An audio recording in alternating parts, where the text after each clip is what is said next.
Salut tout le monde, j'espère que vous allez bien. Désolée pour ma coiffure. Alors aujourd'hui on se retrouve pour une revue pour un livre. Et aujourd'hui je voulais vous présenter Lumière sur les Yoga Sutras de Patanjali. Voilà, par Iyengar. Alors je l'ai payé 10,95$, 25€, je ne sais plus. Je l'avais acheté sur Amazon en d'occasion en fait. Voilà, je n'aime pas acheter sur Amazon, mais là c'était exceptionnel parce que j'en avais besoin très vite et on me l'avait demandé pour quand j'ai fait ma formation de yoga. Alors,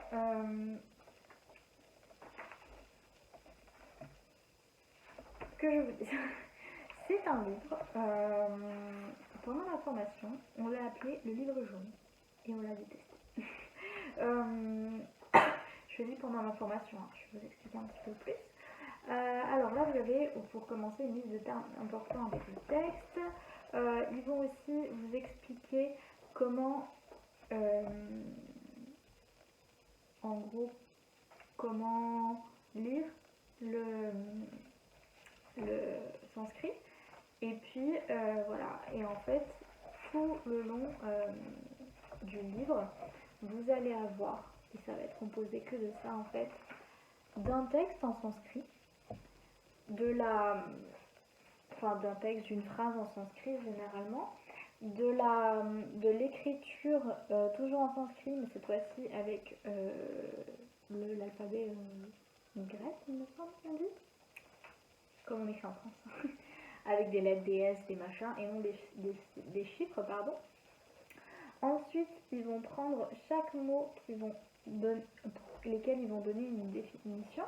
Par exemple, je vais vous prendre un exemple, je vous ferai avec la phrase après quand je vous aurai tout expliqué.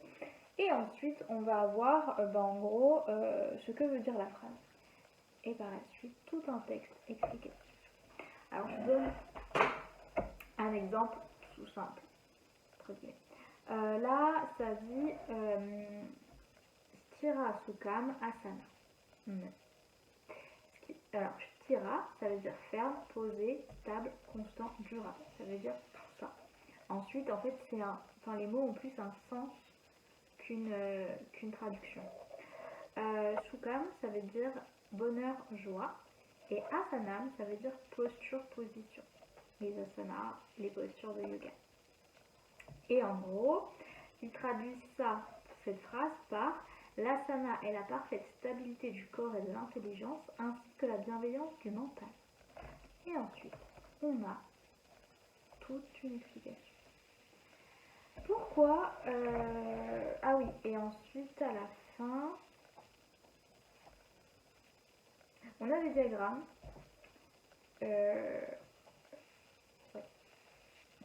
C'est ça. On a des diagrammes, vraiment les diagrammes, faut les reprendre pour passer du temps, etc. Et on a un glossaire. Comme pour le livre que je vous ai présenté la semaine dernière, le mois dernier, pardon, on a un glossaire avec la définition de chaque mot. Voilà. Alors, pourquoi est-ce que... Alors, Iyengar, je vais vous lire l'arrière, ça peut illustrer. Donc, Iyengar, le grand maître qui a écrit ce livre, il est né dans le sud de l'Inde en 1918 et il a été pris en charge à l'adolescence par le mari de sa sœur qui dirige une école de yoga. Il se consacre depuis corps et âme à cette discipline. En 1952, Yehundi Menundi devient son élève et le fait connaître dans le monde occidental où le yoga se met rapidement à rayonner.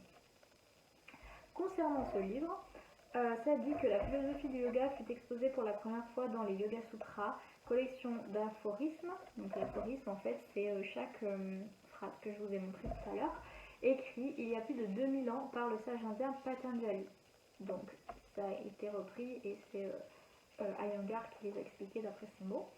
Les sutras constituent la première enquête sur le psychisme humain. Patanjali y décrit l'énigme de l'existence l'existence humaine et indique comme nous sommes en mesure de nous transformer grâce à la comment, pardon, nous sommes en mesure de nous transformer grâce à la pratique du yoga. Nous pouvons maîtriser notre mental et nos émotions et surmonter les obstacles de notre évolution spirituelle afin d'atteindre le but du yoga, Kaivalya, la libération vis-à-vis des désirs de ce monde et de nos actions, et l'union avec le divin. Les sutras sont commentés par Iyengar à la lumière de sa propre sagesse et de son expérience. Il en résulte un ouvrage fort, accessible, qui sera d'une grande aide aux étudiants de philosophie indienne et aux pratiquants de yoga. Effectivement, je le conseille à tout le monde. Je ne vais pas vous mentir, c'est un livre qui est difficile à lire. J'ai fait l'erreur de vouloir le lire vite parce que je voulais absolument le lire avant la fin de ma formation parce qu'on m'avait demandé de le lire pour ma formation. Donc je lisais des pages et non, c'est pas la bonne solution. Je me suis totalement perdue, je lisais des phrases sans en comprendre le sens. J'avais beau les relire des fois 3-4 fois, voilà. Donc petit conseil, lisez-le avec parcimonie, doucement. Prenez-le, lisez 1-2 sutras, reposez-le, reprenez-le plus tard dans la journée, ou alors un autre jour, une autre semaine. Allez-y tranquille. Parce que ce livre a vraiment besoin d'être digéré. Et par contre, j'ai lu des trucs sans forcément en comprendre le sens sur le coup, mais il m'est arrivé dans ma vie de vivre des choses ou de parler avec des gens et d'entendre des choses et me dire ça me fait penser à quelque chose. Et hop, j'ai replongé dans mon bouquin et j'ai trouvé une explication. J'ai effectivement, ça me fait comprendre un sutra, ou alors il y a un sutra qui m'a donné une réponse ou une idée de réponse ou une solution. Donc voilà, c'est pour ça que je vous conseille vraiment de le lire avec parcimonie. Si vous le faites comme moi je l'ai fait, vous pouvez, hein, mais c'est à vos risques et périls. Et voilà. Donc c'est tout ce que je voulais vous dire sur ce livre. Il faut principalement le lire, il n'y a pas énormément de descriptions à faire. Et voilà. En tout cas, j'espère que cette vidéo vous a plu. Je vous souhaite de passer une excellente soirée. Namasté.